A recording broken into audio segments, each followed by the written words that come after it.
All right, it's been another week, which means another day of escapism. Let me say that again, escapism in an infected zombie apocalypse. Our world is so, I can't swear in the first few seconds of videos.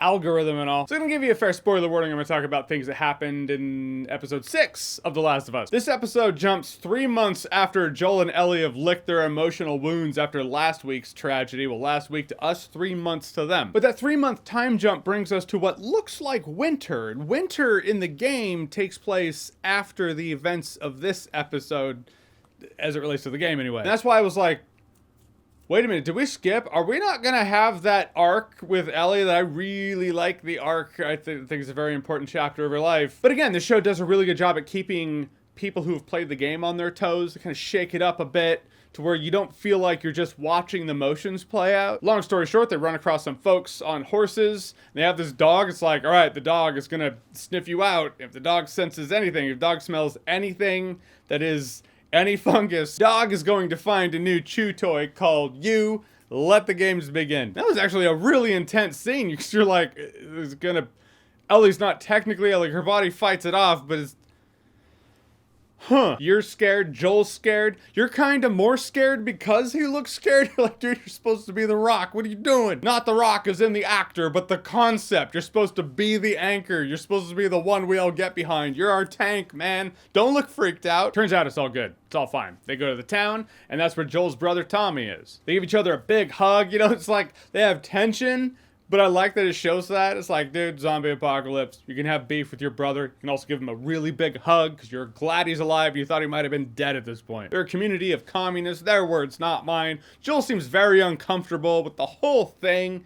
I get it. It's the same feeling I got with like the Dharma Initiative when I was watching Lost, which is very easy to say as I'm in my house behind my camera talking about an episode of television. I'm sure the chips were actually down. I'd feel like, yeah, you want me to shovel shit all day long? Great.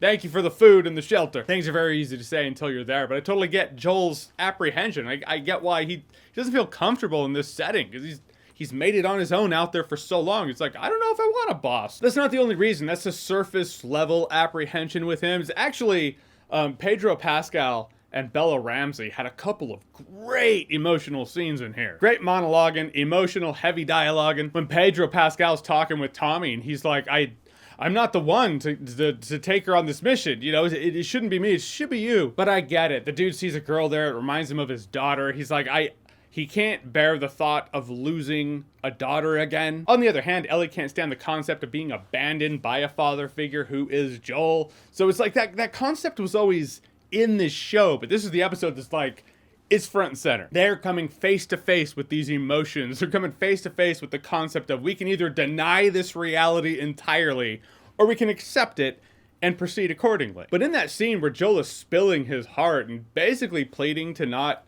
keep going with the mission, couldn't help but see that as that's his Jesus in the Garden of Gethsemane moment. He's like, if we can go ahead and not do the thing, let's go ahead and do that instead. Oh, I have the choice? I'll do the thing. Fucking responsibility. Paraphrasing. Maybe that was in the original Bible. But this was a great Joel and Ellie episode. They came face to face with each other and the concept of each other. And after that, they're laughing, joking. You're like, all right, they've accepted the father-daughter dynamic that is them. Then yeah, they're like, oh, the Fireflies aren't in this town. They get attacked. Dude stabs Joel with a bat. I mean, the bat broke off, so it's basically a wooden spike, but yeah, gets stabbed. And it leaves off with Ellie like, I don't know what to, please don't leave me. Don't die. Don't do this. End of episode. What a great way to end. What a great way to end an episode. This was actually one of the rare times I don't usually look at the, hey, next week on The Last of Us. I was like, I gotta see the sneak peek. Next week's episode is actually the flashback episode with Ellie. We get the DLC episode, which I can see why it's important there. This is going to be the episode that sets up Ellie, and the next episode's going to be Ellie's basically big coming of age story. As this episode shows, she's becoming more efficient. She's good at keeping watch at night, but this is a real sink or swim kind of scenario she's in now. But this episode was what I've loved about the show so far, which was Joel, Ellie, and their emotional dynamic. This father-daughter dynamic that neither of them wants to recognize. Now they've been forced to come face to face with it. All right, so The Last of Us episode 6. Have you seen it? What did you think about it? Whatever you thought, comment below, let me know. And as always, if you like what you've seen here and you want to see more, click right here to see more.